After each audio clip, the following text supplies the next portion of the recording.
Bismillahir Rahmanir Rahim. Nahmaduhu wa nusalli ala rasulihil kareem. We greet you with Assalamu alaikum wa rahmatullahi wa barakatuh from my Caribbean island of Trinidad on this, the 21st day of the month of Rajab, 21st here in Trinidad, as I prepare to travel. And our topic again is the post-nuclear world.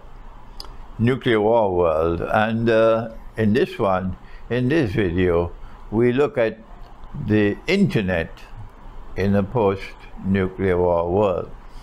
It should not be difficult for our viewing audience to understand that those who trigger off a nuclear war, nuclear weapons war, and who are the ones who want to win the war and who are going to benefit primarily from it, would be careful, would ensure that they knock out the internet around the world maybe half an hour before the commencement of that war, or maybe a few minutes before.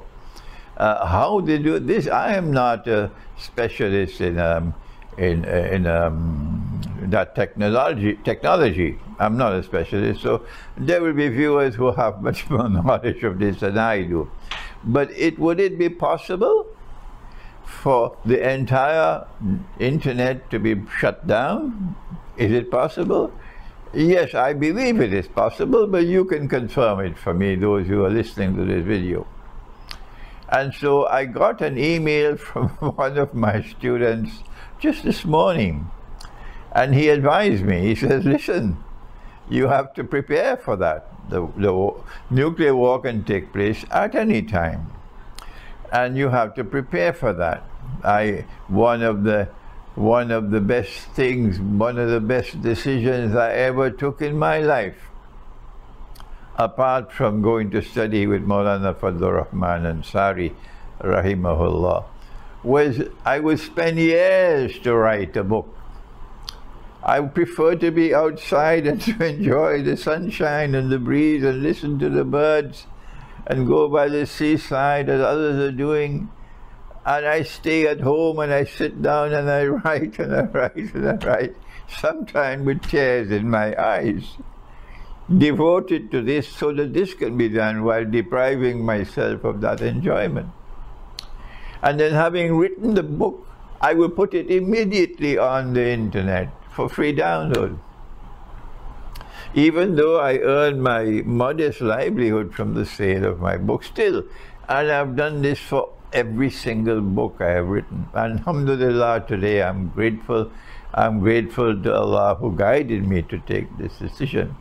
So now then, what he has said to me in this email is you have to take steps to protect all of this information, all of this guidance that you have delivered all through your life.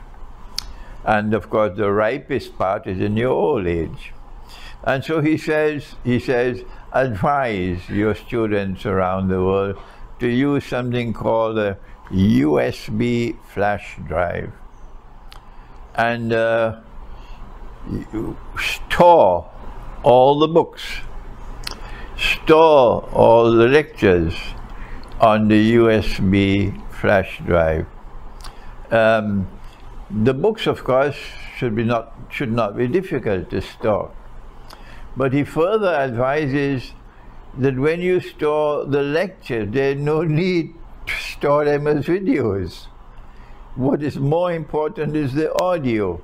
And if you're storing only the audio, it makes it so much easier than storing the videos as well. It will greatly reduce the size of the drive. This is what he said to me. And the sound is what is more important. Let me read it. The plus side is the sound.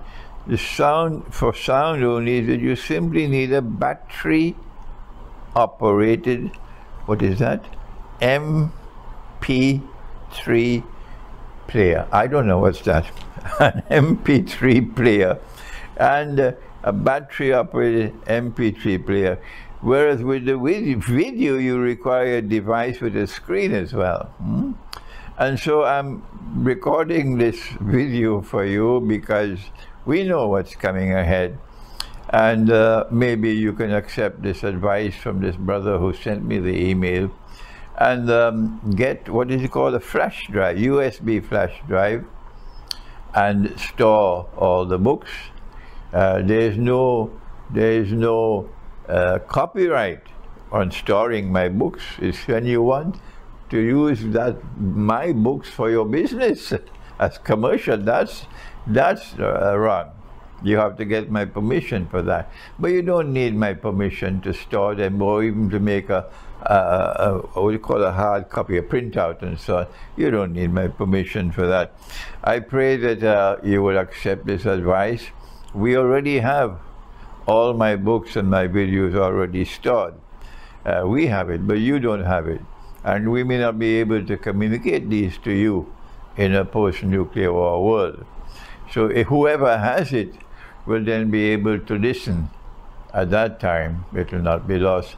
And may Allah grant that we may have in our hearts that faith, that we will not be afraid to die. Thank you. Wassalamu alaikum wa rahmatullahi wa barakatuh.